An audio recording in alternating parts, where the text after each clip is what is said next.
Ladies and gentlemen, welcome back to ball watching. We have a game to digest here, Justin. It's going to be the first ball watching of 2026 where we have real tangible evidence in front of our eyes about what we are going to look like in 2026, and I'm pumped to talk about it, man. It's exciting to have a sample size, albeit one match, Justin, but you were there.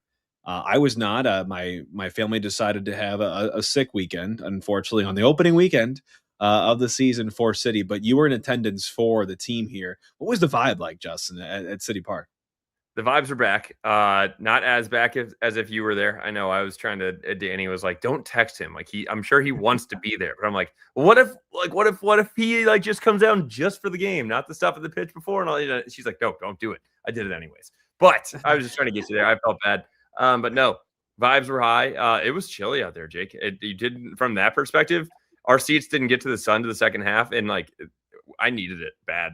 It was pretty. It was a lot colder than I thought, but I mean, this weekend's weather is going to be incredible. So maybe that was the only one that we're really going to have a cold one. But the fans showed out, and I think the team did as well, to be completely honest. We didn't get the full 3 points, and that's what we're here to talk about. But Mhm. I thought it was a step in the right direction for these guys. Yeah, I can't wait to break it down here. But sounds like we had a listener shout out, Justin. When you were hoofing it, trying to get some of that new Energizer Park food, who'd you run into? Yeah, so I ran into Zach. I just want to give him a shout out. He's like, I'm a listener from the start, appreciate it. And then I was like, what's your name? Like, I want to give you a shout out. He goes, really? And I'm like, yeah, dude, absolutely. We love when people kind of stop us to say hi, albeit I was pretty much sprinting. So I'm like, I want to try these new T-Ravs at Olive and Oak. So I probably was like short-sighted with them. So I feel bad, Zach, but I want to give you a quick shout out. And then I get over there and they sold out of the new T-Ravs. And like I ordered ahead online and like I bought them. So I had to eat the regular Oh, T-Ravs. Still incredible for anybody that wants them. But next time I'm going to get those new, what is it, pastrami T-Ravs? So I need to get over there again. is that your RT or delete, Justin? Is the T Ravs the real deal? The T-Ravs are the real deal because they absolutely sold out, and even the regular ones are. But no, that's not my retweet elite. But I'll hop in there, Jake, because then after All right. this, we're gonna go through quick recap around the MLS. A lot of news. We're gonna keep that short, but there's been a lot of news, even for guys that used to be on the team, which is wild with how much they were getting done this weekend as well. And then a San Diego preview, and then bets into that game. But my retweet or delete, Jake, and I want to make sure I word this correctly, Okay. is I'm actually like in the past we would get a draw and I'd be like, God, another draw. I'm pretty happy about this one. Even though we should have won all 3 points, I walked out of there a happy man getting a draw. And it's not just because of our opponent, but because it's what I saw on the field. So, Jake, are you happy with 1 point in this match, all things considered?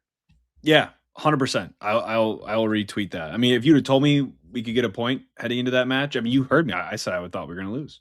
I absolutely would have taken a draw in this match. Yeah, like how it unfolded, Yes, revisionist history, maybe right? that's Of more what I'm course. getting at. Like, even Yeah. if it was Sporting Kansas City, and it's like we're talking 2 bottom of the barrel teams, and we should have won. Like, usually when you should have won games, you leave defeated when you only get 1 point. I felt opposite.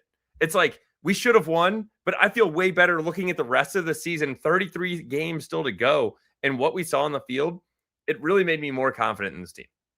Yeah. I think it's an interesting take because I feel like last year for us I wanted to say, like, it's so rare that we are on the better side of a draw, like, where we come back and salvage one just because of who we've been these last couple of seasons. We just don't have that, I'm not even gonna say the fight. We just haven't had that power to, throw the kitchen sink at teams and try to salvage something. We always feel like we're blowing leads. And I'm not happy about giving up points, but I will take this point again because Charlotte was not like who we saw on Saturday to me is not who you're going to see the rest of the season from this team. I don't think it was their best game, but that's a good, solid team and a team that was doing things last year throughout the regular season. So I think you take that. Now you can't make it a regular thing to happen at home, but all things considered, I'll take the draw. Absolutely, and that's where I'm at with it. It's like when you look at last year, a draw is terrible. It's just like God, another draw, especially Yeah. when we drop points from a leading position, which is still not a great thing to have. However, it's not because we blew this game. It's just because it's just kind of how the game went in that one, and I felt comfortable with it. But we have a lot of people in here, Jake, and a lot of people in the comments. I want to add a couple in here from Jonathan. He said Hellcat Happy Hour is still the best off-season Ooh. edition this year. Unfortunately, Someone tell me more about this. I saw something about it. It's like before the game. It's like cheaper beers down there, get you in the stadium, gets people Ooh. riled up a little bit. So we're gonna have to check that one out, Jake. I know we're always at the pitch, but we'll definitely sneak in there. And I know JT was also asking about that as well.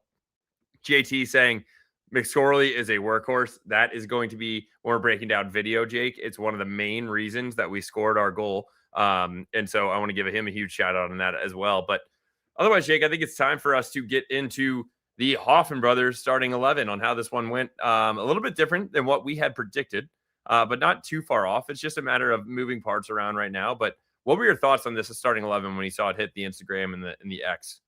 Yeah, I mean, let's just lay it out there to start, right? So Berkey and net, and then from right to left for your three center backs, you had Orozco on the right, Baumgartel in the middle, Polvara on the left center back, and then on the right wing back, we had Wallem. Then you had Edelman next to him, Durkin next to him, and Santos as your left wing back. And then you had Sangbin and Hartel as your kind of wide tens, and then Betcher up top.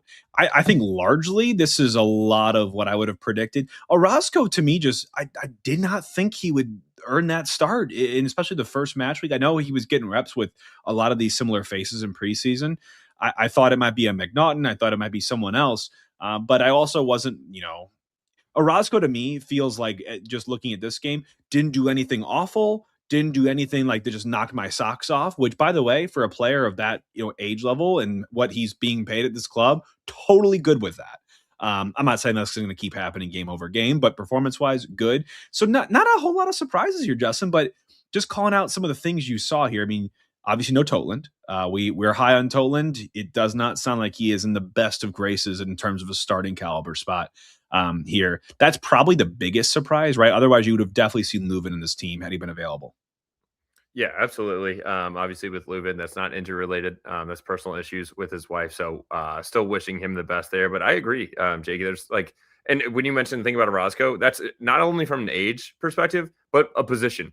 If you're playing right center back, I'm cool with not having a highlight or a low light for you, man. Just go out there, do your job quietly, and get back off the pitch. And I think he did that well. Especially with some of the blunders. If you remember last year on some of these mistakes that he made with the back passes, like I'm sure that's right in the back of his mind, dude. That was at City Park or Yep. Energizer Park last year. So I'm glad to see that he went out there and did that. But that was just quickly on the Hoffman brothers starting 11, not to mention for them as well. They're giving a portion of their sales, Jake, to Stray Rescue now through the end of March, which reminds me, we need to go over there and pet some puppies, do another episode. But things that you can do with Hoffman brothers right now, HVAC maintenance, we've already talked about it. It was like 15 degrees 2 days ago, and then we're going to have a high of 67 on Saturday, and then we're going to jump back into the winter and a possibility of snow next week. So now is the time to call Hoffman Brothers, visit them at hoffmanbros.com, and get your HVAC maintenance cleaned up because you do not want to wait before it's too late. Agreed. Make sure you reach out to Hoffman Brothers with all your home needs. I'm moving to a new home here shortly. They will be getting the call from me to make sure that everything that we inherit is up to snuff. So shout out to Hoffman Brothers, our presenting sponsor for 2026.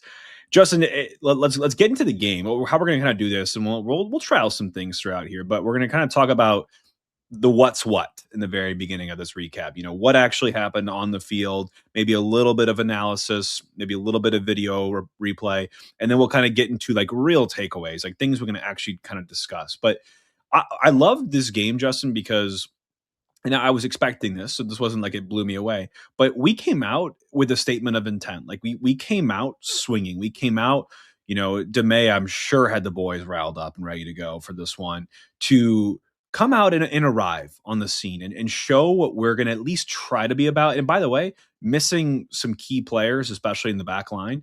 So the energy in which we started with, even just off the rip, Justin, like that early, the start sequence that we had, just driving straight up the gut with Sang Ben, that to me was just almost the writing on the wall. Say, this is what we're going to be about today. And to me, I hope it's what we're going to be about all season, is being instigators, being antagonists, just being a pest.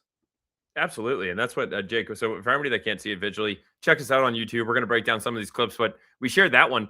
I had never seen us do that. You're seeing teams kind of dump it into the corner so that then the other teams have to do a long throw out of their own corner and things like that. No, we just gave it to Sang Bin and said, just go straight down the middle and just attack these guys. They were flat footed and we were in there attacking third within seconds. And then our first highlight, Jake, and we're kind of, Jake and I were talking about it in the green room. We're going to switch up how we're doing it this year. It's not going to be highlights, lowlights. We're going to do some themes, but I do want to share this one because it's something that everybody's interested in, right? we're missing Klaus. So what are we doing with Simon Betcher? This is on the 10th minute. You see this ball get played into Vollum. Watch Simon Betcher right here and watch the run that he makes. Currently, he's on the inside of the center back, which is closer to where Vollum's at. Now watch him get to the backside of the defender. So the defender now has his back to him. He's looking over his shoulder, can't see him, and he's calling for it over his shoulder like he's going to go back post. And then he cuts right back in front of him. And I think that is so hard for a defender to try to manage. And unfortunately, the ball skips in. It's like knee height. So Simon can't do a whole lot with it there. But watching this from a different angle as well as they show this, it's awesome. And it's something that Klaus did very well. I'm sure Simon learned this from him. But running off the ball while the defender is trying to watch the ball, watch Simon go away, and then come back in front of the defender after he already turns his back. And it's something that is so hard to defend. And I am very happy to see Simon do that in the first 10 minutes of this match. And that's one of those things too. Like, I don't know if I've always seen that from Simon Betcher, and I'm not going to go out and just say that he's never been capable of doing that. He's never done that because I don't know enough to say that. But that's stuff that you can learn. That's stuff that you can teach. And I would just call it, that's intelligent body movement. It's awareness of space, and you're playing tricks on that defender. Like Simon Betcher, not the biggest guy out there. Simon Betcher, not the fastest guy out there. But Simon Betcher, if you can be the smartest guy there, approaching that back line and making things hell for them, you could be successful. And this to me was, again, another signal of intent from Simon Betcher. Oh my God, I was singing his praises all the first half, even the second half as well. I thought this was one of my favorite games I've ever seen from him in a City uniform. And a lot of people wanted to say, like, yeah, it was a SLU bias. And like, yes, we're both SLU guys. We love to support the Bills. Don't get me wrong. But he got in the score sheet with the assist column, could have scored as well. I thought his off the ball movement, obviously his pressing we'll never complain about, but his off the ball movement to find space and to create havoc on that back line, it reminded me of his friend Klaus. Like, he's not the same presence, right? But he played with it on Saturday. I was really impressed with him. No, I was extremely impressed with him, and we'll get into his. We'll break down the goal. That assist, that one time with his back and then pushing it through. He also had a great chipped in ball to McScorley later on that we'll touch on, and then also the other one. What am I thinking of? He not only he's also Tim from Ream. a perspective. Oh yes, sorry, Tim Ream. When he absolutely just one timed around Tim Ream, and Tim Ream looked like he was walking in concrete. Yeah. That was an impressive play from Simon Betcher. So 3 specific callouts there. Yes, he didn't get on the goal scoring sheet, but the assist that he gave to Hartel was awesome. And some of these runs that he was making, he just couldn't find the ball at the back of the net. I had one other quick highlight, Jake, that I wanted to call because I think it was awesome because it was right at the end of the half and then also happened again at the beginning of the second half was Mr. Chris Durkin, of all people, getting forward. Hartel gets the ball at the top of the 18. This is the 45th plus 1 minute. So right, like pretty much almost the last play of the first half because there's only 1 minute of extra time in the first half. Hartel gets the ball at the top of the 18, and he's waiting for somebody to make a run, right? Simon Betcher, Sung-Bin. No, Chris Durkin's like, he looked around and was like, I'll do it. And he just darts into the box. Hartel slides him through, and Durkin rips a nice shot with his left near post, causing a diving save that then ball bounces out. They ultimately clear it, but I love seeing that he is one that is starting to realize that and get forward. So generally, my theme for the first half, Jake, was Johan ball was strong. We had 63% possession with 10 shots. The one thing I would like for us to try to work on during that was of those 10 shots, we only created 0.75 XG. And that's because only 3 of our shots landed on target. So I think that will come. But I think it also is showing that with that possession, we are moving up the field and creating more chances. And when you create more chances, more goals will come. I will also add that we are defensively stout in the first half as well, only allowing 3 total shots and only 1 on target for 0.28 XG. And of all the people in the whole stadium, Mr. Roman Berkey was probably absolutely amped for that because we talked about it. The Charlotte team had 3 guys score double-digit goals last year. And he probably felt like, oh, man, my back line in front of me is already kind of makeshift. Like, I'm probably going to be left up dry. So strong first half for the fellas.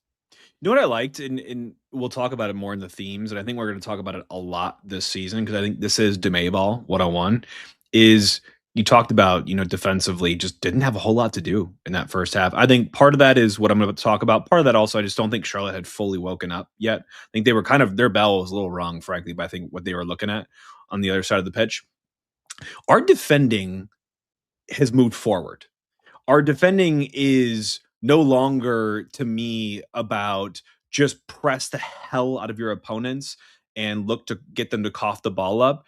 It's a little bit of that sometimes, but it's also counter pressing, like like hell, counter pressing. So when we cough the ball up, when we make a bad pass, or someone just gets knocked off, whatever, that person that retrieves the ball on the opponent's side, usually in their own defensive third or in the middle of the third, now has very little options because we've now pivoted to put numbers on that guy and all the people around him to make it very difficult for them to progress out of that situation. So it feels like the defending line for us, or where we tend to kind of, draw our line and say, you're not going to pass here, we've moved that up. So I really, really like that defending forward, and the counter press is on because God, it was on. And Charlotte just really couldn't breathe a whole lot of life. But you got to get that goal. You go in at halftime, Justin. And I'm sure DeMay had some things to say, probably a lot of just encouragement, like stick to the process, stick to the plan, because it's working so far. You're going to get rewarded for this. And I think you came out swinging once again in the second half, even prior to the goal. Yeah, absolutely. So the first 2 minutes of the second half, we had back-to-back corners, and that came from Chris Durkin again. He had a 20-yard carry in one of the first plays of the second half into their attacking half where he slips Hartel, who rips a shot and wins our first one. And then, Jake, just shortly later comes our goal. So I'm going to share my screen for this. While I'm doing this, I'm also going to quickly mute and cough. Sorry. I got something in my throat. All right, so here we are. I think there's a lot to break down on this goal. Yes, it was a great assist by Simon Betcher. But first, the back line, on this, it's a great closeout win and a quick release by Orozco. However, Durkin's not in a good spot. Jake, I'm going to need you to take. Yeah, no. Give me the play, Justin, as you take a breather here. You love this sequence because we step up, we win this ball, and what happens next for us? You're watching it now on your screen if you're watching this with YouTube or on X, wherever with us. Is we force pressure, we force an errant pass, we make a good stick by Orozco, who quickly turns the ball over to a 5-yard pass to Edelman, who opens up the hips, turns, looks forward. By the way, I just want to make a quick call out for that. Edelman, everyone kind of knows him as, the six, the destroyer, the big tackler, the dueler. Edelman's role in this team is going to be different from what we're seeing. And you see it here. Orozco plays him in, immediately turns around because they're exposed. This whole left side is very overloaded. The other side of the pitch is wide open. So he finds Edelman quickly. And I love that Justin Edelman doesn't decide the safe route, says, oh, I'm just going to play Chris Durkin a little bumper pass here, or let's just reset. I found us sometimes kind of hitting reset too often. This is one of those moments where we decided to, let's go for the jugular. We have the numbers. Yes, and this is where I absolutely love this. But the one thing I do want to call out, Jake, as a negative on the goal is that Edelman was higher up the field for everybody that can't see this visually. Durkin is still too central. This is his guy. And if you watch this ball get played into Orozco's guy, we are just a half step lucky. Otherwise, this is getting flicked in, and he is running down our throats at our 3 center backs. Actually, 2 center backs, because Orozco's right here. Yep. Columns up there. And Durkin, this is where we need to figure this out with these holding defenders. If you have Edelman getting that high, Durkin cannot be that far away from our defenders as well. But great job by Orozco here. Wins the ball. Best thing you can do after you win it, get it off your foot. You know what he does? Finds Edelman. Nice weighted pass. Edelman doesn't take a touch and then try to find a defender. Looks over his shoulder, lets the ball keep rolling. Doesn't even touch it. So what's great then, Jake, is he plays a one-time ball into Simon Betcher. And look at this turning touch by Simon Betcher to have the wherewithal to know where Hartel is, not to try to settle it because then you'll have no momentum as a defender sprinting on your back. This first time touch, I'm going to rewind it just a half second so everybody can see how difficult this is for him.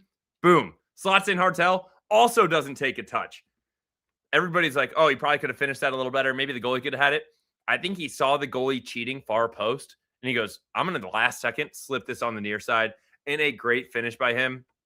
Good God, what a touch by Simon. First, a great win by Orozco. Ball by Edelman, straight into Simon. We literally went one touch from the midfield line to the back of the net in 6 seconds. And that's what's great about this team. We didn't even have the ball 7 seconds ago, and then it's in the back of their net from half field 6 seconds later. Huge shout out to these guys. That was Johan Ball to a T, Jake. It was. It showed composure. It showed like they've been there before. They kind of have an expectation of where each other are going to be spatially on the field because not many guys were, Edelman's able to pick his head up and look for it. Hartel's making that run way early on. Betcher will never get the credit that assist deserves because it looks a little bit simpler than it is. But I encourage you all, go back and watch that.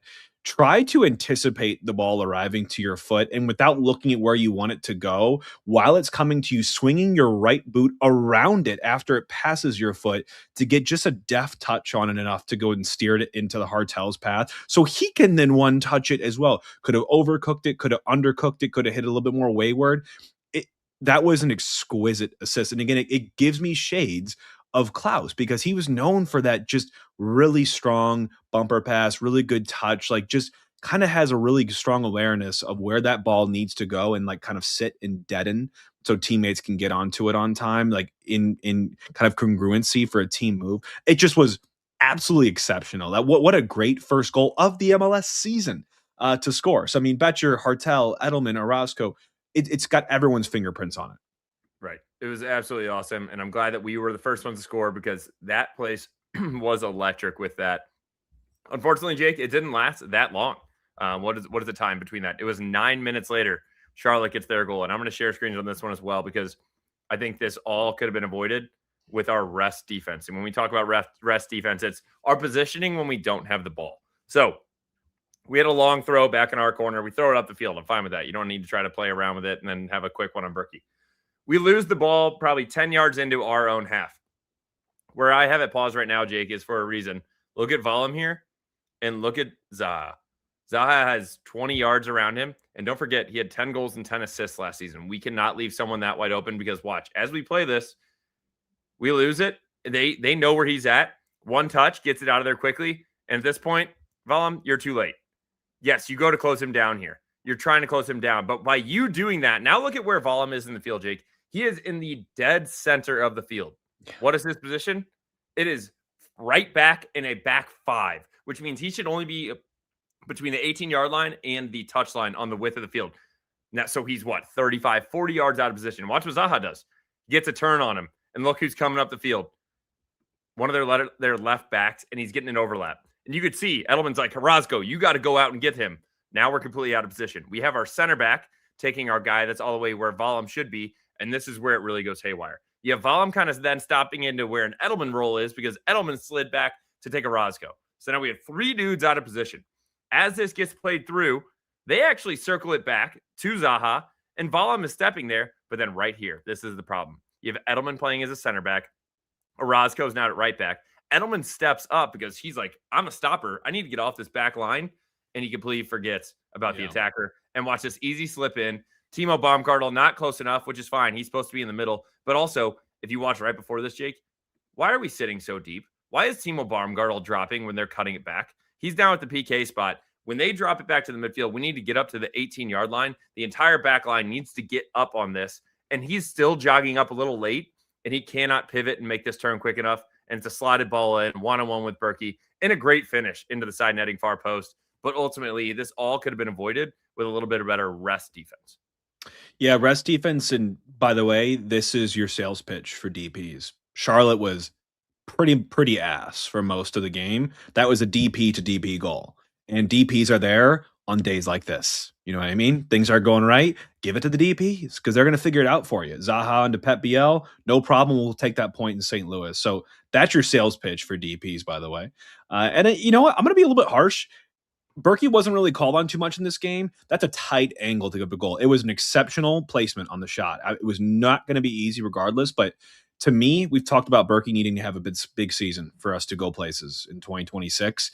I expect a little bit better from him in that angle. And I think he might tell you the same thing. And again, take nothing away from the finish. Great finish. Couldn't have put it in a better spot. However, I do want to hold a former MLS goalkeeper of the year, not too far removed, and someone that's got a chip on their shoulder and now a DP for St. Louis. I'm expecting more on that shot. I would agree with that. I mean, he's basically 6-yard box extended outside of it, and he's still be able to. I mean, yes, he puts it far post. Berkey, yes, Berkey's supposed to cover the near post, and the defender is supposed to cover the far post. You can see Baumgartel getting down here. Great finish, but I agree. I think it's one that if Berkey sees 10 times, he probably saves it at least 6 or 7 of it. I don't think that he's letting them score 6 or 7 from there. So unlucky for us that we were not able to hold the lead that quickly. But we had a couple highlights to end this one, Jake, even though it ended 1-1. 77th minute, Santos' free kick. Ooh. Yeah, it got flicked off the wall, but you can see that this guy is going to be lethal, and it makes me more and more excited when Leuven comes back and you have a lefty like that and a righty like that that can just hit piss missiles on net. That was great. That got people absolutely excited. And then in the 81st minute, we already talked about it. Betcher absolutely cooks Tim Ream with the one touch. And then he said, and then everybody was kind of online like, oh no, like Betcher should have got his head up. You had a streaking McSorley or Hartel on the backside. Unfortunately, both of them kind of made the same run. And I really do think that the recovering defender did an incredible job being in between that passing line. If Betcher was to make a pass to them before he made the touch, it would have had to be a cutback pass, which would have allowed other defenders to catch back up. Or if he would have tried to slot them in, the keeper would have took it. So I'm fine with him hitting that shot. And then, Jake, we did have a couple more highlights after the 90th minute, which made me more excited. I'm like, oh, we could have put one away, but I'm still all right with the tie. Yeah, I am too. McSorley and Toy Shirt, man, they almost brought the bag home for the team. And two names you would have loved to see end up in the score sheet as well. And I think we'll get in the score sheet. I just love, Justin, that we didn't go down without a fight. We definitely were, again, the antagonists towards the end. And I know we're the home team, so we should be anyway. But it was good to see us penetrating, and they were sitting back. You know what I mean? Like, we had Charlotte on the ropes, but we were creating, and we weren't getting antsy or scared. Like that last chance, especially, like having the composure to sit on the ball in the box and lay it off for a teammate in the box for a solid, quality big chance. That's just not the city that we know. So I was really, really excited to see those things. And I kind of want to talk about a couple of different things that I picked up on this match here, Justin. So a couple of themes just to kind of chat about, and we can kind of layer in stats as we go here. But again, eye test wise, City was on the front foot. We wanted that from them. That was check on that. They largely dictated this game's rhythm. They had the territory, they had the field tilt, they had the possession, and they made a good amount of it. We won the stats for the most part on the night, right? With 22 shots to Charlotte's 9, 6 corners to Charlotte's 1. And to me, I also saw, even our back line, you're missing both your probably starting left and right center backs, in Falu Fall and in Mbake Fall. But with Baumgartel and Polvara, they were both 1 and 3 in the passes total on the match. And they were also top 5 each in final third passes. So your center backs are a focal point of your attack. And we've had glimpses of that in the past. This is a new era. And like, I know, those passes were probably just, wide ranging passes out to a Santos or to Orozco or to Wallum. But you have to drive the attack from somewhere. It can't always go on the midfielder's shoulders to do. And so, yes, I know that we're kind of like going wide to then try to come in centrally, but still, I just like our defenders being part of the attack, not just their own separate unit. No, I like that, Jake, because I really do think that as this team progresses into the style that we're going to play, it can't be an attackers need to score the goals and defenders need to keep them out. We're going to be one unit moving forward and backwards, and rest defense is going to be important, but so is when we're going to be having the ball. Where are these guys? What are they doing on this? And the most touches in the entire game, Timo Baumgartel, 71. So, I mean, that speaks volumes. The second most for us was Dante Polvara with 69, which is third most in the actual game. So this is going to be huge for us when we're looking at from forward to backwards. The one weird thing for me is most shots in the game, Chris Durkin. Like, if anything, it's showing you that these guys are just being able to now play as one entire team, and we're not going to be so reliant on that front three having to get things done offensively. Yeah, right. And there was numbers that matter. Like some of those things are just on their own don't really make any sort of difference in a game necessarily. But expected goals, we had 1.72 to Charlotte's zero point 0.6. Not often we limit teams below 1 in the recent history for City. So I'll take that. We force Christian Kalina, I mean, one of the top goalkeepers in MLS at Charlotte, up to 10 saves, a couple pretty fine ones as well. It was a fine margins game. We hit the crossbar on Santos's free kick. And we really just limited Charlotte outside of that one big lapse that you already talked through, Justin. So I also wanted to go back to your call on the goal. Like you said, it was like Dumais ball. This is a blueprint. What we saw is not lightning in a bottle. That can be repeatable. Winning the ball in a dangerous position and going north to south as quickly as possible by just knowing where people are going to be and kind of having that almost not rest defense, but almost rest offense. Like everyone's kind of moving off the ball and anticipating that turnover to be ready and to kind of, take advantage of it as soon as they can. I like that. And I just don't think that's going to be the end of us seeing that. No, it's definitely not. And I think we're going to have, I think us scoring goals on turnovers is something that if you might remember back to the first year where everybody's like, oh, City keeps just getting these lucky goals. Like, no, it's forced by turnovers. I'm glad that we're kind of getting back into that. However, that's not going to be our only way to score goals. You saw that we kept the ball on the floor. We were able to make a lot of impressive passes. I think one of the most impressive ones was that Vollum one touch pass into Hartel. And then Hartel lays it off for Toy Shirt, all in the box, by the way. Yeah. And then Toy Shirt just unfortunately kind of like stutter stabs, kind of gets it in his feet, whatnot. So we're going to be able to score goals on turnovers, keeping it on the floor, and then set pieces. And I'm not just talking shots from Leuven or Santos. Then I'm talking about corner kicks. When we bring in the Great Wall of Fall, and you're throwing Mbake fall up there, Falou fall. You're having Leuven throw these up there, Hartel throw these in there for these guys. Cordova. Yeah. Cordova, we'll talk about in a bit. Yep. I know we've had multiple people asking, what are your thoughts on all this? Like, whatever. We will get to him. But we now have some big boys that are going to be coming in once healthy, visa issues, all this is fixed. We have multiple ways to score, and I think that's what makes me the most excited about this. And as I have said, Johan Ball, you've called it the May Ball. I kind of just realized that Johan de May is like the coolest name. It's just kind of sick. Everything just kind of rolls with it, but it's incredible to see how quickly this guy implemented a playing style and how much they're all bought into it as well.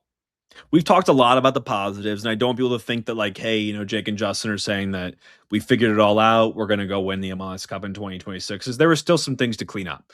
So let's talk about those at least briefly before we get into some news and then pivot to the preview here, Justin, for San Diego.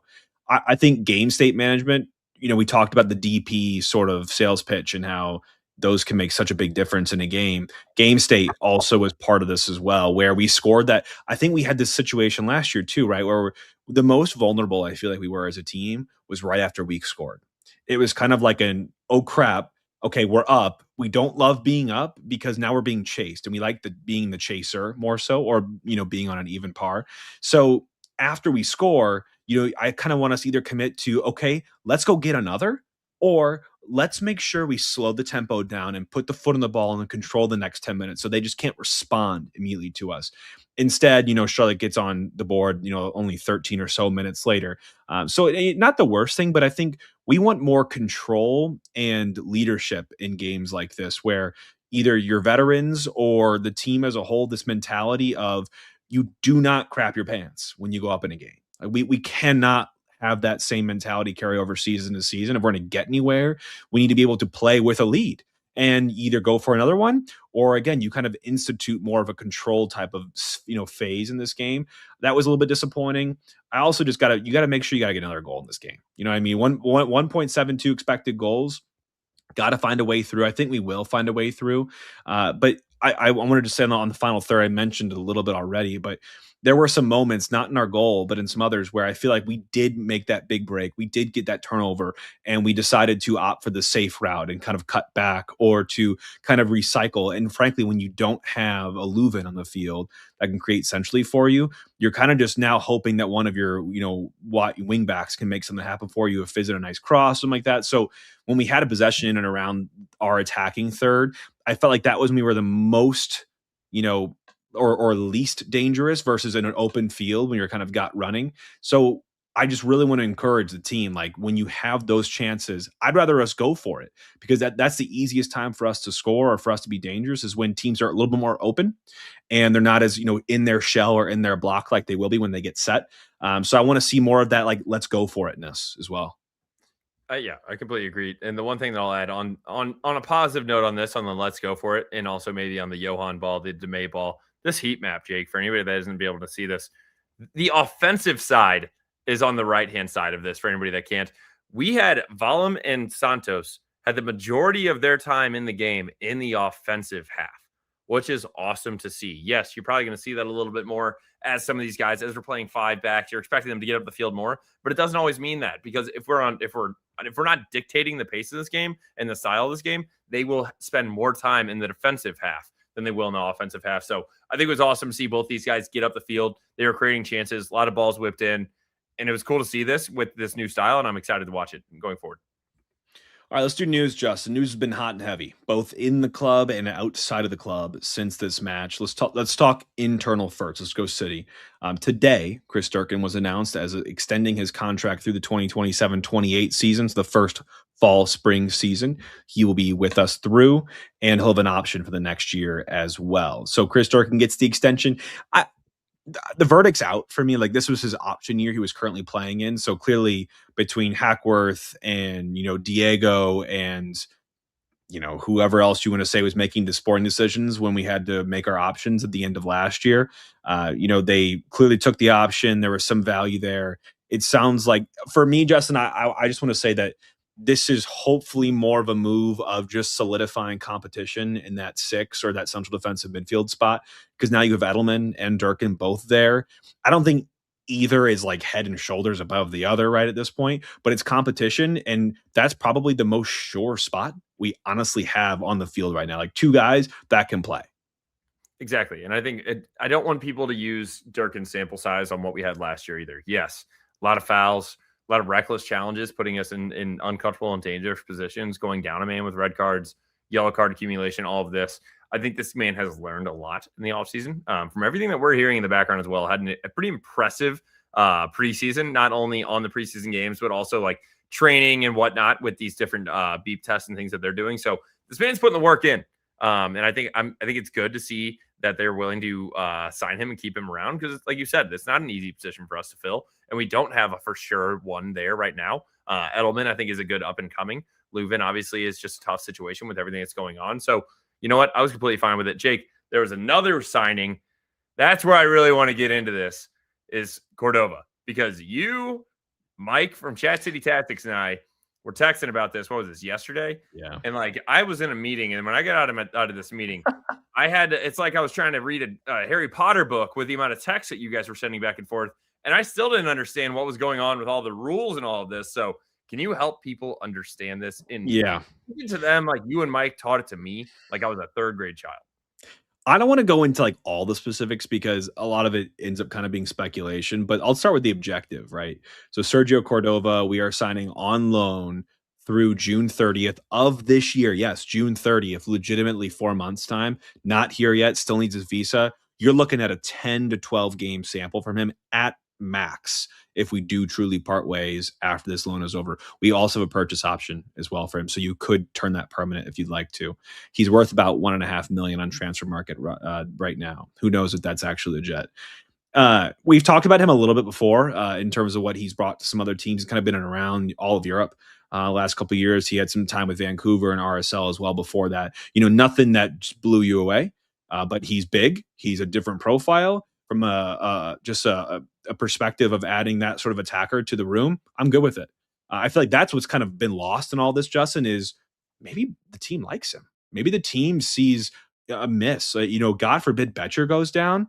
You're putting all the minutes on McSorley now. So I think Cordova will definitely fill in the team, at least for this next 4 or so months, and give us a little bit of a different look if you want to go that way, or just someone else to complement Simon Betcher sometimes. And from a playing style, I just want to highlight that. But the big holdup, Justin, is that it came out as well in the announcement that he will occupy the third DP spot for us through June 30th. And a lot of you all associate, DP with, Messi, with, and at our time it was Klaus, and like with your big players, your biggest players.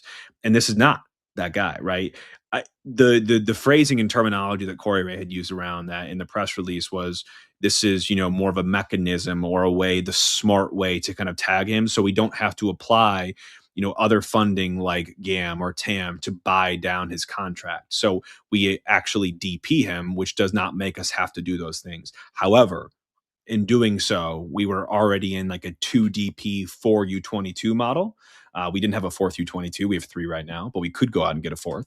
And if you're in a 2 DP 4 U22, you make yourself eligible to earn up to $2 million in general allocation money, or GAM, for the season. And if you switch mid-season, you forego half of that as well. So in doing this change for what many of us view as a rental, not a long-term piece of this team, you're foregoing the opportunity to earn that money. However, that money is also expires. GAM doesn't expire anymore, but this GAM does. It has to be used in this season. So there's a lot of like, is this the smart move? Is this good roster building?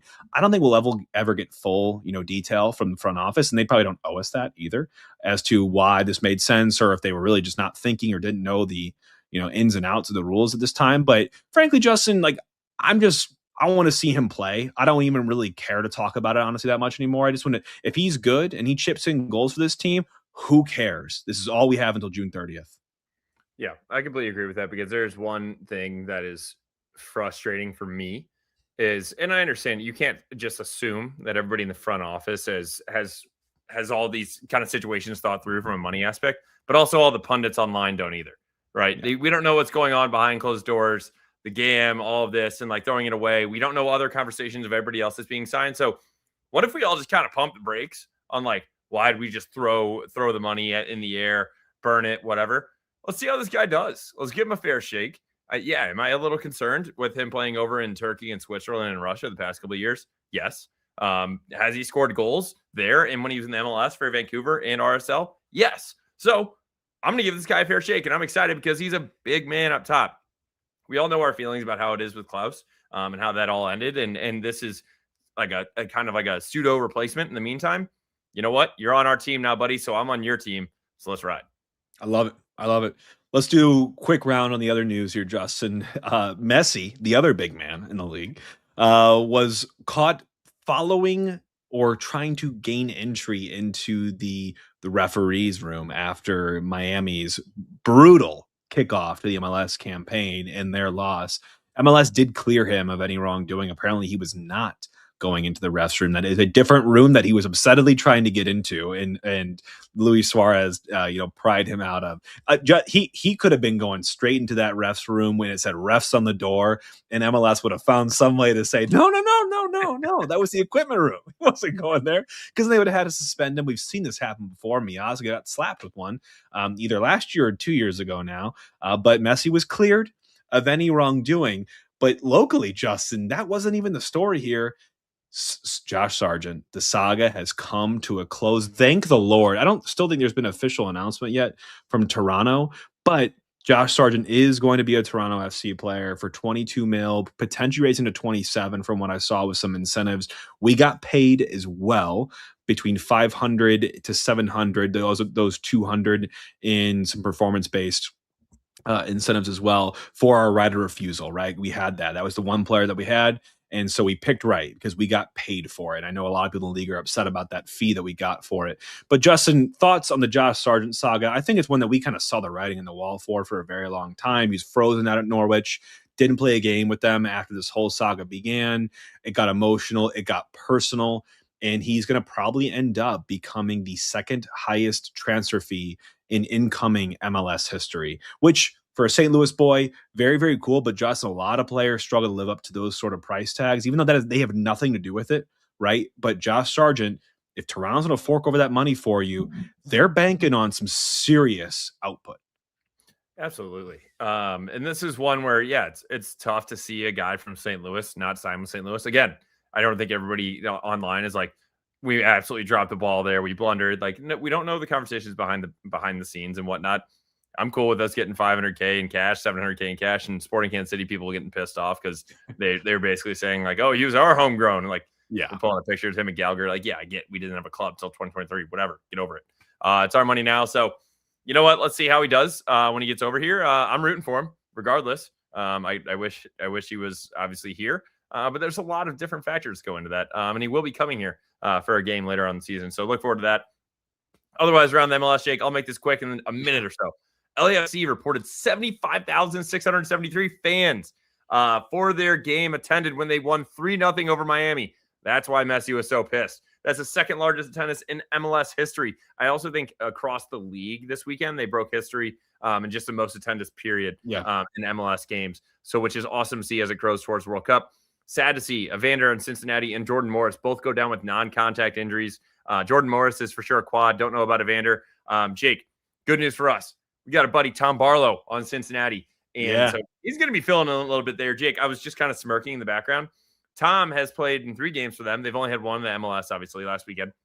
Came on as a sub, and they got the dub. while Tom was on. They've now played in 2 CONCACAF Champions Cup matches. One back a week ago today. He was a starter, played 81 minutes, got a goal.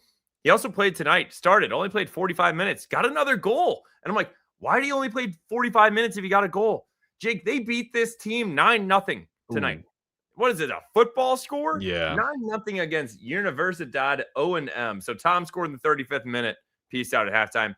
Good for him. Sad to see Evander go down, but more minutes for Tom. We love it. And now here's the fun one, Jake. Former City players in the MLS. What are these fellas doing? Klaus scores 85 seconds into his MLS debut for LA Galaxy. Johnny Nelson also subs in for that team. And he was their star defender last year. They gave him like Defender of the Year award. So keep an eye on LA Galaxy. AZ starts for Vancouver. Nets the game winner. And then Thomas Mueller Instagrams him for giving him a piggyback ride afterward, calling him the man of the match. I don't know what world we're living in. We're moving on. Padelford subs in for Mark Kanik, 2 City guys, up there in Minnesota, and he gets a game-tying assist in the 90th minute for them. Jay Reed puts in a full 90 for Sporting Kansas City, but they get done 3-0. And then Bartlett goes full 90 for DC in their opening dub against Cardinals, Philadelphia Union. Indy also started and played 79 minutes. So, you know what? There's some thoughts about how well some of these guys are doing outside of leaving the city. Yeah. But you know what? At least it's a breeding ground. It seems like there was a jump-off point, however you want to look at it, positive, negative. Still cool to see these guys playing. Yeah, we're happy with these guys. And by the way, Klaus also had an assist in his first match for them in CONCACAF Champions Cup in Panama. So that guy's off to a flying start for LA. You're happy to see it. And I'm happy to see a lot for these guys, except for Jay in Sporting. Until he leaves that team, I will not be happy for him. I'm cool with full starts, full 90, and then I'm still getting dunced 3-0. Like, yeah, just throw in your career, man. You can only do so much with that squad. Agent Jay Reed on the ground in Kansas, just trying to just take over this club. I know. He's actually on loan. Let's talk San Diego here, Justin. Also, newsflash, surprise, I will be on the ground, boots on the ground in San Diego. Just crazy happenstance. I'll be there with my family, and I'm going to make a quick little detour down to Snapdragon for this one. So we will have boots in the ground. I'll be there if anyone wants to talk about that, or if they're on the ground and they want to see me, I'm going to be there. So reach out. But matchup history, we got 2 against San Diego. We had a draw at San Diego. I think it was the second game of our season, their first ever home game last season, a 0-0 draw. Not many teams did 0-0s with San Diego last season, but that was peak Olaf ball for us, Justin. 0.09 expected goals in this match. Not sure we'll ever see that number again, and I don't want to see that number again. They did come back home to us, and they beat us 2-1 later on in the season. Kyle Hebert got that goal for us in the late 90+. 2 forgettable matches, honestly, at this point, Justin. I mean, they're off to a good start this season. They 5-0'd Montreal, and they were first in the West last season as an expansion team on 63 points. Sounds familiar? Yes, but they were even better. They had almost 20 wins, and they went to the Western Conference Finals, and they were defeated by Vancouver. They were number 5 in goals for last season, number 25 in goals against. So that's the 5th least, 25 being good. So a really, really strong expansion season for San Diego. Do they fall victim to the same sophomore slump that bogged our team, that bogs many teams down? I don't think maybe to that level, but we'll see. I think there's a chance, Jake, and we'll talk about some key players that are missing for this team as well. But no, I do think that they're probably a little bit stronger of a team than we were, especially on this comeback season. But they even added more guys, and then we'll talk about incomings and outgoings. But right now, incomings, Lewis Morgan, left winger, 29-year-old Scottish international. They paid New York Rebels $400K in GAM for him, with almost 1.1 in incentives, depending on how that goes. Injured most of 2025, so I want to focus more on 2024. He had 13 goals and 7 assists and 27 full 90s. And I keep saying full 90s because everybody's like, oh, appearances, why not? I don't care if you made 95 appearances in games if it's only for 15 minutes. So full 90s is basically saying his minutes last year was 2,420. Divide that by 90. He had 27 full 90s.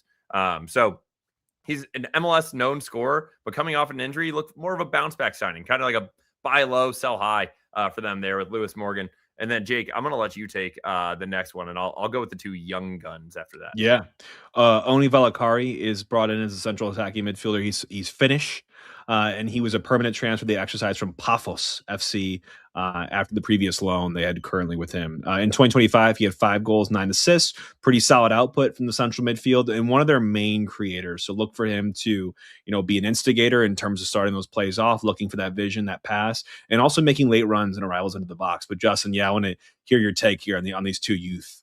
Yeah, these two youths. Actually, I'll start with Kyrian Sargent. So 22-year-old U.S. international, received in a trade from Houston, where they sent a third-round pick and $50K in game. Pretty much nothing for this guy. But he played in the MLS Next Pro and the USL last season and just did a full 90 for San Diego this past weekend. So it's like, all right, seemed a little bit more like a roster filler, but then they started him for a full 90, which is impressive. But the most impressive, and he's a left back, the most impressive of these two is Luca Bambino, the left back as well. 19-year-old U.S. international, Yeah. permanent signing after being with San Diego on loan from LAFC.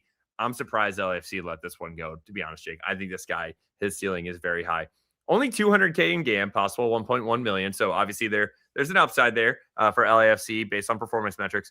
But what did he do in 2025? He had 1 goal and 4 assists in just 23 full 90s. But if you're 19 years old and playing 23 full 90s in the MLS as left back, that's awesome. And it got him 9th on MLS's 22 players under 22 years old. So this guy is something to look out for a left back, especially in the future. Outgoings wise, I'll leave the best for last. But Luca De La Torre, who we just played against Charlotte, left the team. Hold on, I also want to say, I did the preview for this whole thing. That man was silent in the entire game. Nothing special, which is not how I remember him as like a U.S. men's national team player. That and how you remember him from the beginning of San Diego's first part of last season. He was instrumental. I mean, they were singing his praises. He drove the team forward. He was everywhere in our first match. I remember that, just a ghost. We were chasing a ghost out there. Definitely fell off towards the end of the season. I think he's fallen out of the U.S. men's national team picture as well entirely. No way he's on this roster, but still, serviceable. But he was, traded or transferred. Basically, his loan from Celta de Vigo was, obviously ended, and then San Diego, didn't end up going for him permanently, but Charlotte did. So Charlotte got him. Paddy McNair also left Charlotte. He's a Northern Ireland center back international. He was sold to Hull City in England, where he had experience in England before. This isn't a new type of thing for him. So it was an important player that logged a lot of minutes for San Diego last season. And most importantly, Justin, the face of the franchise, the player that brought the fans together, your marquee, your seller, your jerseys, Irving Chucky Lozano is still on the team, hasn't technically departed, but it's all but, as the front office came out in the very beginning of the offseason and said he will not feature for this team again, which is bizarre behavior from a front office, because why would you come out on your biggest asset and say that, yeah, he's just never going to, what are the other front offices going to think about that? Obviously this guy's a cancer of some sort. We don't want him anywhere near the team, and they can't get rid of him. He's 30 years old now too, Justin, so it's not like there's a lot of daylight left, but he's on a fat contract. Dude, it was so confusing. I was doing this research this week, and I'm just like, oh my God. And even more comments that have came out in the last couple of days. Their sporting director, Tyler Heaps, said, our stance still remains the same. Irving is not and will not be a part of our sporting plans heading into this year. And it's like, oh, Jesus Christ. And initially they announced this in January, and the sporting director and the club were looking to kind of move him on. And they even said yesterday or earlier today with the interview, yeah, we've got some interest, but that's pretty much all we can say right now. And we'll be as transparent as possible, but it seems like a very sticky situation, very, very off, very odd. And his current base salary, as you mentioned, Jake, $6 million. He is currently the 5th highest paid player in the MLS to do nothing. So pretty sweet deal for him, but kind of seems like an absolute ding dong for the nice way to put it on the pod. Absolutely. But, you know what? Let's talk more about the people that will be on the field with this team, and more specifically, storylines, what to look into. Their head coach, Mikey Veras, pretty strong Johan ball. Even it's like Johan ball on steroids, and not always in a good way, but they are the ultra play out no matter what team. Very high or very possession oriented, ultra risky build up, always going to work it out of the back. And they're designed to try to pull you forward and then beat you by passing around you. Still not going long. You have a great stat in here, Jake. The Guardian noted they only launched 8.6% of open play passes longer than 40 yards last year and averaged 367 build-up touches per game in 2025. They're the outlier in that sense because no one else is doing it the way they're doing it. And they also averaged possession of 61.6% last season. I already mentioned, like, we felt like we were dominating the first half in our game, and we were averaging 63% possession. Yeah. They do it for a season long, which is absolutely absurd. It is. Offensively, this team, like you said, build up first, very build up centric. They bait the press. This is going to be, we'll talk about our keys of the game. They will definitely invite us to come on to them and play those short repeating passes, just kind of saying, come on, come a little bit closer before they exploit you.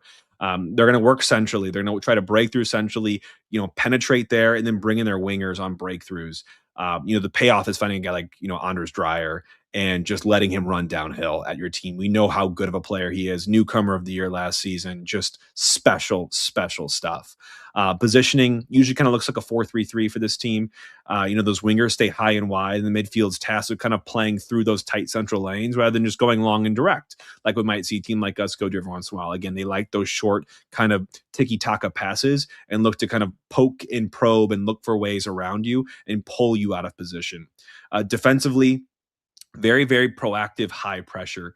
They're in a 4-3-3 like that, like I said before, defensive shape, very emphasis and heavy on that higher press to force mistakes in higher or advanced areas. But the trade-off is, when they commit to those risky buildups and often keep, those young attacking profiles in the field, games can become a little bit volatile as well. So I don't think you look at this game and say, defensively, this team is the best we're going to come up against this season. But I think from a personnel perspective, we'll talk about him, but Dua is a center back on San Diego. I think probably one of the most talented center backs in this league. I don't think he'll be here for much longer. I think it's more of a who's who on the back line versus like a back line that I'm just really scared of, even though they did do exceptionally last season. So one thing before we get to the stats here, Justin, I want to say is home wise versus away was just two different things last season for San Diego.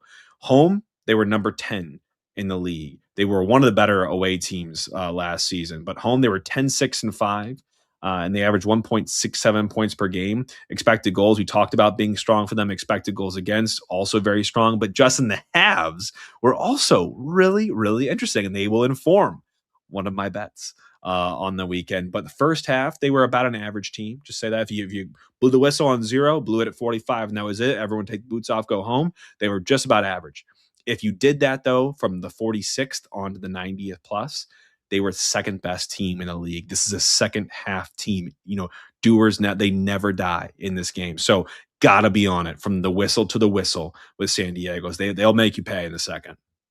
And Jake, that's what I think the one positive and why I have a little leak into my bet on this game is that they are not a good home team. Even though they ranked in Supporter Shield rankings last season 4th overall across all of MLS, at home, they were 18th in the MLS. They only received 26 of their 63 points when they were at home. That means they were the number 1 overall away team. But at home at Snapdragon, you guys are going to have a nice little time trying to take that place over because guess what? Our buddy Aaron's going to be there, Jake. He says, I'll be there. Going to be there in sports section. And then Jerry says, it's Aaron's birthday. Buy him a beer, Jake. You got to buy Aaron a beer. So I want you guys to be absolutely rowdy, buying everybody in the sports section beers because it doesn't seem like it's that hard for us to come in and be a little rowdy in San Diego. So of the teams that we are looking to play this year, that is a -14 differential from where they finished in supporters section or supporter section, the supporter shield race. God dang it, Aaron. At 4th. To where they actually are at home at 18th. That is the largest swing. That 14th differential is the largest swing on anybody we will play all season. So it's one that I think we can pick up some points for when we're heading out to San Diego for Sunday night soccer. Love it. Key players I mentioned just right now. Anders Dreyer, special. A special Denmark or Danish player. He left Anderlecht last year, came over at a $5 million transfer fee. This is an example of a DP just hitting. Newcomer of the year last year, all-star MVP finalist. If there wasn't a Messi player in this league, I think it could have been him in the MVP seat last season. I mean, just unbelievable. The only reason he didn't get MVP, I was looking at stats, Jake, because he had 19 assists. I'm like, that's got to lead the MLS, right? Nope, Messi also had 19. So then you go to goals, and Messi had 29 versus his 19. But take nothing away from this man. Imagine having someone on your team that can create 19 goals and 19 assists just in the MLS regular season. And we already talked about it. Some of the best availability or some of the best ability is availability. And I'm pretty sure, Jake, that he played all 34 matches, started and played all 34 matches last season for the MLS. And that's what ultimately led them to be the Supporter Shield winner. Or sorry, not Supporter Shield winner, have the best ever start by an expansion club. The only other player I want to hit on is I just talked about him, Justin, for this team is Manu Dua. And I want to hit on him because he's young, 20 years old, Ghanaian, 6'4" center back. He was the number one overall pick in the 2025 draft. And a lot of the times you look at the draft and there's examples of outliers where like, yeah, those guys hit or they, were the draft just doesn't seem to be what people think of it to be because the other leagues around the US just look at the draft a lot differently, right? NHL, MLB, NFL, it's all a lot more important compared to MLS, where it's more of your outliers kind of hit there. And Dua was a product of that. I think he's a really, really good player. They have him on all these lists to be an exceptional talent in the league this year as one of those young up and coming center backs. And again, I'm dreading going up against him, but I think he'll be a really tall order, literally, for a guy like Simon Betcher. So it's going to be a really, really stiff. But I mean, again, I also would have said Tim Ream was as well, Justin, and Betcher held his own. So it's going to be this is going to be, Justin, my first really game where I'm just like, we're going to really have to execute at a high level to have a chance here. No, absolutely. And the one thing that I'm going to bring before we're going to go into how we can attack these guys, I'm just going to mention one quick injury for them, Lewis Morgan, because when I was looking at this, I was like, Jesus, this guy can't catch a break. In 2024, he's named the comeback player of the year for the Rebels. But then he missed nearly all of 2025 due to a knee injury and in March requiring surgery, followed by a severe re-aggravated quad injury in June, which sidelined him for the remainder of the year. And they thought he'd be healthy for the beginning of this year, and he is still out. So obviously, if you're a 2024 comeback player of the year, that means you're out for most of 2023. So out 23, hell of a 2024, out 25. This could be something for them, but he will not be available for them this weekend versus us. Yeah. No, and it's you don't wish that upon anyone. Maybe can you win can you hear comeback player of the year 2 times? Would he be the first ever player to do that? I mean, who knows? Hope he doesn't start here. Obviously, he's not going to be in the lineup for this match. But I did go behind just because it makes me laugh, and this might be a niche market. But do you remember when DeMar Hamlin, comeback player of the year, and I absolutely hammered that bet? The man literally died on the NFL field, and he didn't win comeback player of the year because of Joe Flacco. I'll never forget. The word comeback is now just DeMar Hamlin and Kim Kardashian for me. Before we go into our kind of game plan to our 11 and predictions and whatnot, I did go behind enemy lines, Justin. I did pick the brain of a local in San Diego. So for those of you that want to go and listen to a couple minutes from someone that lives and breathes San Diego soccer, been there for years now, and kind of about soccer in San Diego overall and some of the historical roots behind it, we'll go to that right now. But if you're listening to us live here on YouTube, X, Instagram, we're not doing that. We're going to go straight into our 11 and all the fun stuff that follows that, Justin. So let's roll into the Hoffman Brothers starting 11.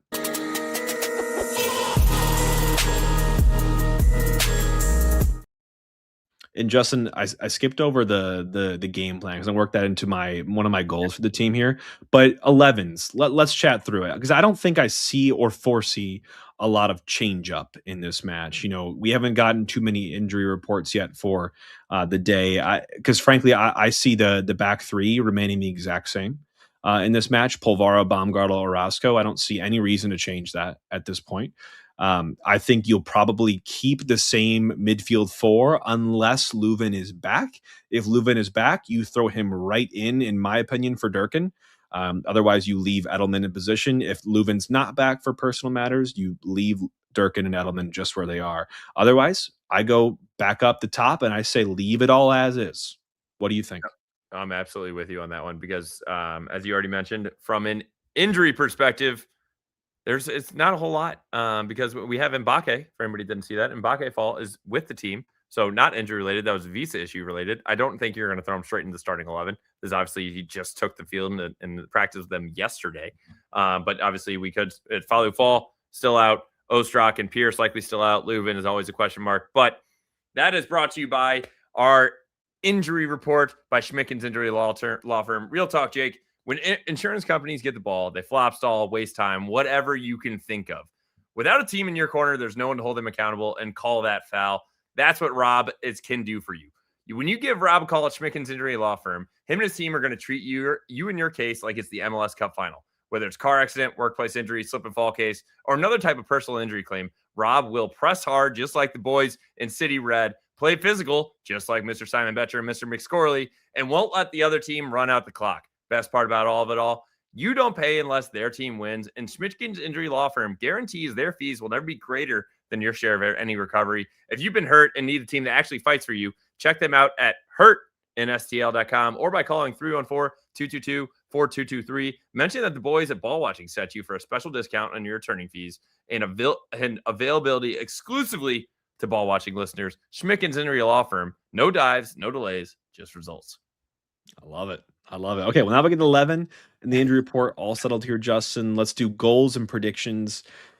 My goal for the game is, for this team, we're going to have to absorb pressure. There will be a storm coming. They may start a little bit slow at home, which they've been known to do, at least in their one season of existence thus far. But they're going to have a lot of possession. This will be a very, very different game than that Charlotte game. You're going to have to bring a very different mentality to this. So I think we're going to have to just be comfortable being uncomfortable for some phases, some time in this game. So number 2, also, you got to take your shot. And I think you got to swing in that first half. Knowing how strong this team is at finishing and killing games, you've got to come out swinging. They have an 86% clean sheet rate in second halves at home. And they also concede about 30% or almost a third of their goals in the final 15 minutes of the first half. So all the more intention to come out on fire if you're St. Louis City. Pressed with structure, not emotion. They're going to want you to commit. Don't overcommit. Let's just maybe be almost, Justin, like a little bit, not timid, but tentative in that first half. Kind of feel like throw a couple jabs, some hooks, kind of mixed up a little bit, kind of get a feel for what you're dealing with. But in that final 30 of that first half, I do want to see us really go for it and put a marker down for this team to deal with and see if they can circumvent or get around in the second half. And I have a more general kind of rule than goal for this game for me, Jake. And it's kind of funny, but it matters with how you kind of describe it as well, is do not ball watch. I think this is a one where that's exactly what this team wants you to do. When you get pulled in, you're going to lose as someone slips it behind you, because they're not going to play the ball over the top. They're going to keep it on the floor. But that's where we need to make sure that we are in people's pockets where they cannot get turn space and create then the kind of like an overload to where we have to make decisions. So I think it's going to be extremely important for us when having that conversation between our center backs and the center defensive mids. It seems like we didn't really have that big of an issue for us in this first game as we did last season. So I'd like to see Edelman and Durkin talking. The one thing that we talked about in the video room earlier was that Durkin needed to slide over a little bit more right before we got our goal. Otherwise, this could be in the back of our net. It's going to be twice as important in this game when they're trying to counter on us. So if you are going to fly around and we're going to press, we also need to make sure our refs defense is important and not ball watch. So, Jake, my prediction for this one, I'm going a little bit more positive. As I mentioned, they were the 18th ranked home team last season. Did not get a lot of their 63 points. They only got less than half of those, while at home, 26 points. I think you and Aaron and team can come home with some points, not a dub. I'm going with a 2-2 draw. I do think that we can get on the board twice on this one. I think it's going to be important that we score early, score often. And, Jake, my bet for this one, City double chance plus 115. That means if you go to DraftKings and you look up double chance, that means if City ties or wins, your bet hits plus 115. If you bet $10, you win your money back plus $11.50. Ooh, okay. Did you predict draw last week too, Justin? I thought you might have. Yeah, I did. Do I get points for? Are we keeping like a track on that? I We- did we predict got- the draw last week. We got it because I did a 2-2 draw, but I got the draw. yeah, you did get the draw, and I predicted an L last week. I think 2-1. I'm predicting the L this week as well at 3-1. But here's my thought. Here's my thought. First of all, I fully believe this could actually happen. I think San Diego, they put 5 past Montreal. We're better than Montreal, but putting 5 up on a team is not just easy. They're all MLS teams, MLS players, But I do feel like we're not. We're going to learn a lot in this game. I think it just might be you got to take your licks. And it's just going to be difficult on the road because Energizer Park was a fortress last week. And it was so much fun to hear that in the broadcast and hear the fans. So I think it's going to be a difficult one for the team. But I also want to put this prediction down because I predicted a loss last week and we drew. So I'm doing the service for all the fans out there. Jake is purposely fading this team so we can get points on the road. My prediction in terms of the bet side of this, Justin, actually has merit to it. I already kind of walked through the logic, but City to score in the first half is plus 115. I think we are capable of doing so. And I think if we have a chance in this game, we would definitely have to score in that first half, given their record in second halves and just not conceding goals. So getting on the board in the first half at plus 115, same odds as you, Justin. Yeah, I like that bet. I like the bet. What I don't like, Jake, is as you're betting that and you're thinking through this, are you saying then we're going to give up 3 right after? Because I'm assuming if you say we're going to score in the first half, we're probably going to score early. You're not assuming we're going to score at like the 40th. So are we going to go up 1-0 and then you think we might drop 3 straight to these fellas? I think we're going to score in the 29th minute, and they'll probably have scored before that, and then they will score 2 more. That is how the game started. Yep. And everyone listening now, if you predict 3-1 and in that exact order, we could all be millionaires. And I might just have to sprinkle just to be a little true to myself there. I was about to say, so for anybody isn't aware, we'll share screens when I'll put a little bit more time into this. You can bet on the actual score of the game. Yep. And a 3-1 loss, wow, is actually like almost second best odds chance of happening. 2-1s plus 550, a 3-1s plus 850.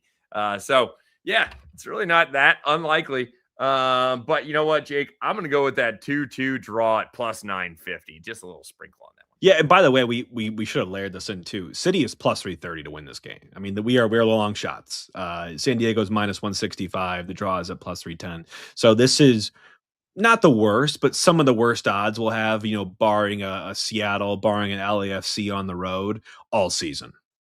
Yeah, absolutely. And I think this is a fun one too that you can kind of play with too. If anyone wants to make some parlays, you could go in here and you could be like, oh, if you think Celio Pompeo is going to get in there and get a shot, plus 105 just for one shot on target for Celio. So it's some fun things you can kind of mess around with. There are so many different ways to slice and dice this.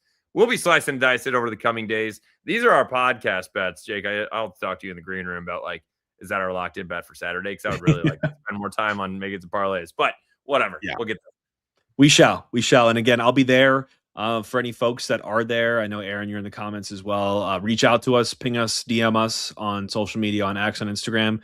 Would love to link up and hopefully share in some good times at Snapdragon and what could be a fun result for obviously watching some soccer in San Diego sounds great, especially when it's been kind of crappy here recently. But it sounds fun. Again, boots in the ground. We'll have one of the ball watching boys there. And hopefully that leads to something better of a result here. Not my result, just I'll take your 2-2. I would absolutely take that. But starting draw would be kind of funny to start the season. But we take it. We'd absolutely take it. I'm just glad soccer's back, man. I'm just so happy soccer's back. Shout out to the U.S. women's and men's hockey teams winning gold. That was sick. For anybody that didn't see the content, go over to Puck Watching. You had Nick with boots on the ground at OBs at 7 a.m. His buddy was shotgunning beers prior to the opening. Yeah. That made some viral stuff. And I mean, it was just awesome to watch. Sad to see the Olympics done. Paralympics are coming around here in a week or two. And then before you know it, Jake, we're going to have the World Cup here. So we'll be kind of keeping you guys attuned to that. We've got a nice little plan for that. But I'm just so excited that City's back. Kind of weird. Sunday night soccer. Like Saturday night, I'm going to be like, okay. I'll be watching Bills basketball, but excited it's back nonetheless.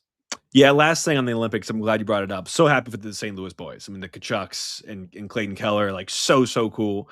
And I also just had this weird, just like kind of thought connection. You know how like bitter Canada was after losing to the men, and I know women also won, but like the U.S. and Canada always duke it out in that gold medal match, and the U.S. wins gold medals on the women's side more frequently than the men. And Canada, oh my God, the Canadians on X were just brutal. After like basically like telling us like we're the better team and all this stuff, and we have a better life expectancy, and they're the true losers for that, and like all this crap. And I'm like, it reminded me of whenever we even upper hand on our friends out west. Like they always, well, we have an NFL team, and so that's the real win on the day. It's just like, oh my God. So basically anyone that's listening to this still at this point, Canadians are equal to Kansas Cityans, is what I'm saying, or sporting Kansas fans. Yeah. All right. That was a little bit of a stretch, but I like where you got there in the end. Thank you. That was good. Yeah. All right. Been a long show. Thank you everyone for tuning in. Hopefully you got some good value, some good tidbits as St. Louis heads out west to San Diego for the first long road trip of the season. Won't be the last, and it will not be our last show. We'll be back with you all next week to break down the match and the upcoming one after that. And boys and girls, we are rolling. In the meantime, all for City. All for City.